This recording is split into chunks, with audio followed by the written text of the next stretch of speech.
ଥରେ ଗୋଟିଏ ବ୍ୟକ୍ତି ଗରିବ ହେବା କାରଣରୁ ଚିନ୍ତିତ ହୋଇ ଜଣେ ସାଧୁ ପାଖକୁ ଗଲା ଏବଂ କହିଲା, ହେ ମହାତ୍ମା, କିଛି ଲୋକ ଏ ଦୁନିଆରେ ଏତେ ସଫଳ ଅଛନ୍ତି ଯେ ସେମାନେ କୋଟି କୋଟି ଟଙ୍କା ଆୟ କରୁଛନ୍ତି। ଏହା ସହିତ ଦୁନିଆରେ ଏମିତି ବି ଲୋକ ଅଛନ୍ତି ଯେଉଁମାନେ ଗରିବ ହୋଇକି ଜିଉଛନ୍ତି।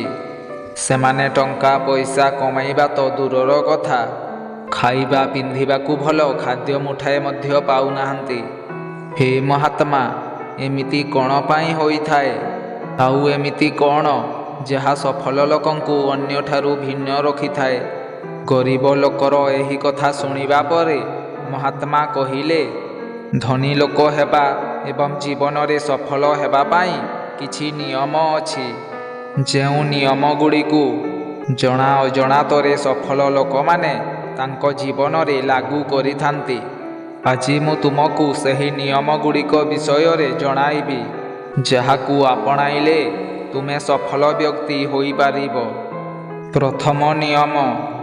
ବହୁତ ଥର ଲୋକମାନଙ୍କୁ ଯେତେବେଳେ ପଚରାଯାଏ କି ଆପଣଙ୍କର ଜୀବନର ଲକ୍ଷ୍ୟ କ'ଣ, ତେବେ ଏହା ଶୁଣି ସେମାନେ ହସି ଦିଅନ୍ତି ଏବଂ କହିଥାନ୍ତି କି ଆମେ ଏବେ ଯାଏଁ କିଛି ଭାବିନୁ।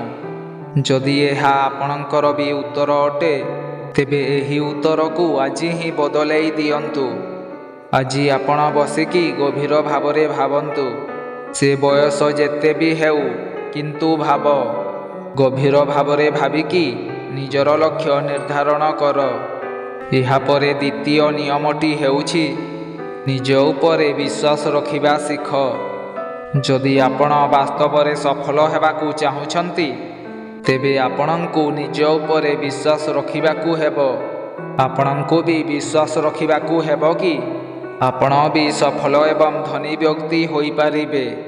ଦୁନିଆରେ ନିଜର ନାଁ କମାଇ ପାରିବେ। କିନ୍ତୁ ସମସ୍ୟା ଏହା କି ବହୁତ ଲୋକ ଏହା ଭାବିବାକୁ ଡରିଥାନ୍ତି। ଏହା ତାଙ୍କ ଆତ୍ମବିଶ୍ୱାସକୁ ନଷ୍ଟ କରିଦେଇଥାଏ।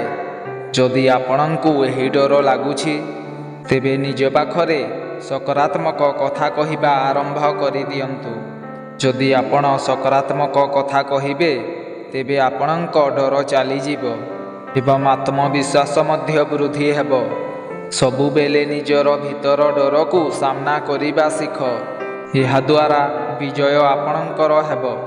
ଯେମିତିକି ଗୋଟିଏ ଛୋଟ ପିଲା ଯଦି ପଡ଼ିବା ଡରରେ ଚାଲିବା ବନ୍ଦ କରିଦେବ, ତେବେ ସେ କ'ଣ କେବେ ଚାଲିପାରିବ? ତେଣୁ ଏହି ଭାବନା ସହିତ ନିଜ ଲକ୍ଷ୍ୟ ଆଡ଼କୁ ବଢ଼ିବା ଆରମ୍ଭ କର। ଏହାପରେ ତୃତୀୟ ନିୟମ। ଯାହା ବି କାମ କରୁଛ, ପୁରା ମନ ଦେଇ କାମ କର। କାମର ନାଁ ଶୁଣିଲେ ବହୁତ ଲୋକଙ୍କର ମୁହଁ ଶୁଖିଯାଏ। କିନ୍ତୁ ଯେତେବେଳେ ଯାଏଁ ଆପଣଙ୍କ କାମ ପ୍ରତି ମନ ଦେବେ ନାହିଁ, ତେବେ ତାହା କିପରି ପୂରା ହେବ? ଏଥିପାଇଁ କାମକୁ ଖଣ୍ଡ ଖଣ୍ଡ କରିକି ବାଣ୍ଟି ନିଅ ଏବଂ ମଝିରେ ଟିକେ ଆରାମ କର। କାମକୁ ମଜାଦାର କର ଏବଂ ନିଜକୁ କୁହ, ମୁଁ ଯାହା କରୁଛି ତାହାକୁ ମୋ ମନ ଖୋଲିକି ଭଲ ପାଉଛି। ଏହାପରେ ଚତୁର୍ଥ ନିୟମଟି ହେଲା, ଜୀବନରେ ସଫଳ ଏବଂ ଧନୀ ବ୍ୟକ୍ତି ହେବା ପାଇଁ ଆପଣଙ୍କୁ ଆପଣଙ୍କର ଜୀବନର ମଜାମସ୍ତିକୁ ଛାଡ଼ିବାକୁ ପଡ଼ିବ।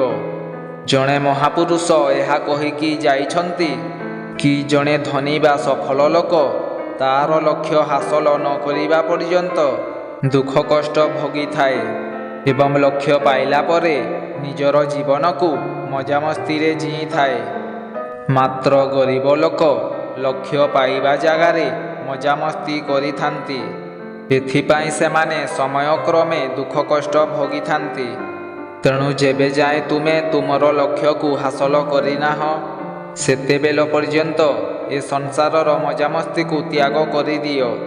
ମଜାମସ୍ତିକୁ ତ୍ୟାଗ କରି ସଫଳତାର ସିଡ଼ିକୁ ଆସ୍ତେ ଆସ୍ତେ ଚଢ଼।